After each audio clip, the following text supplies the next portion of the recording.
Buen día, mi nombre es Gustavo Garmendia, soy estudiante de la Universidad Fermín Toro y en esta ocasión voy a hablar de los líquidos en la materia de química.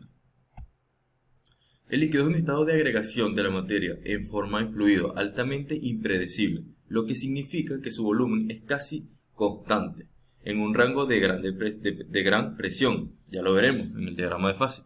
Es el único estado con un volumen definido, pero no con forma fija. Un líquido está formado por pequeñas partículas vibrantes de la materia, como los átomos y las moléculas, unidas por un enlace intermolecular. Lo que dije hace rato, diagrama de fase.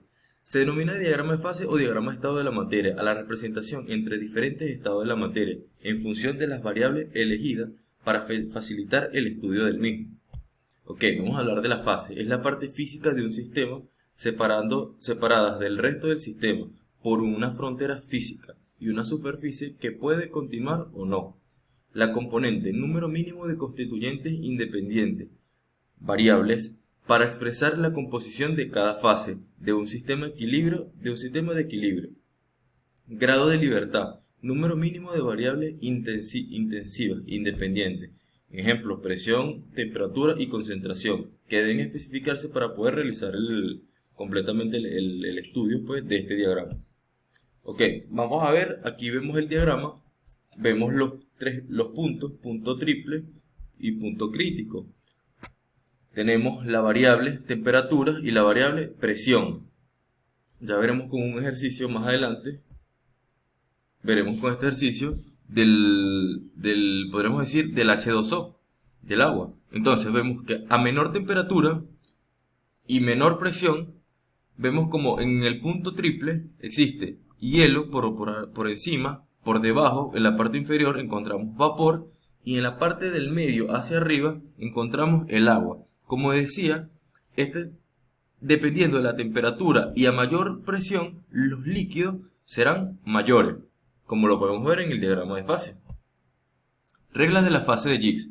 A partir de esto las consideramos a partir de termodinámica. De Gibbs obtuvo una ecuación que permitía calcular el número de fases que pueden coexistir en equilibrio o cualquier sistema. Esta ecuación llamada regla de Gibbs.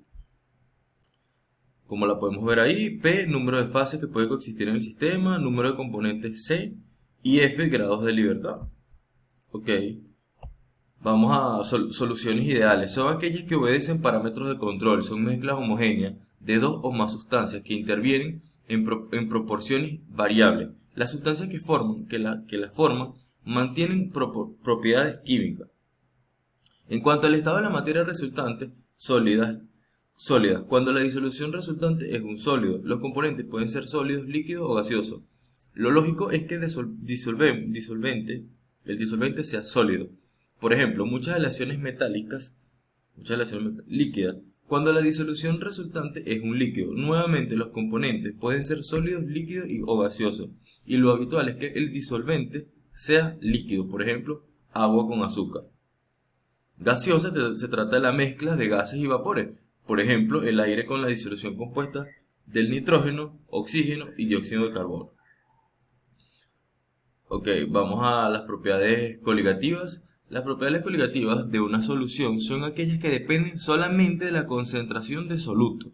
Estas son disminución de la presión del vapor del solvente, disminución del punto de congelación y aumento del punto de ebullición y la presión osmótica de la solución. Veremos las disoluciones y mezclas.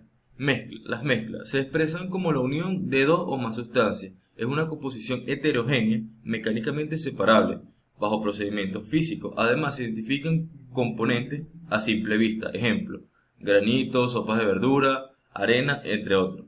Las disoluciones son materias homogéneas formadas por dos o más especies de química que no reaccionan entre sí, cuyos los componentes se encuentran en proporción que varían entre ciertos límites.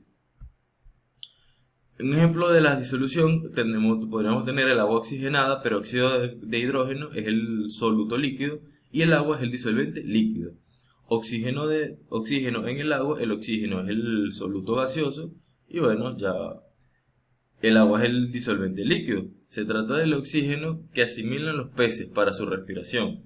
La mayonesa, sabemos que es una emulsión que contiene aceite, vinagre, huevo, sal otros ingredientes. El acero es una aleación que contiene hierro sólido con otros elementos con una porción de carbono para aumentar su dureza.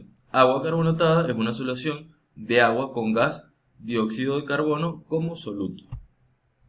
Tenemos en mezclas homogéneas y mezclas heterogéneas. Vamos a nombrar algunas. En mezclas homogéneas tenemos el aire, mezcla de nitrógeno, oxígeno, dióxido de carbono, leche, mezcla de agua, carbohidratos y proteínas. Bebidas alcohólicas, mezclas de agua y alcohol etílico. Acero, mezcla de elementos aliados como el hierro, carbono y otras sustancias. En las mezclas heterogéneas podremos encontrar el granito como rosca, mezcla de diferentes sustancias en proporciones variables, y arena de pala, mezcla de diferentes sustancias de roca y conchas, etc. Esto ha sido todo, muchas gracias.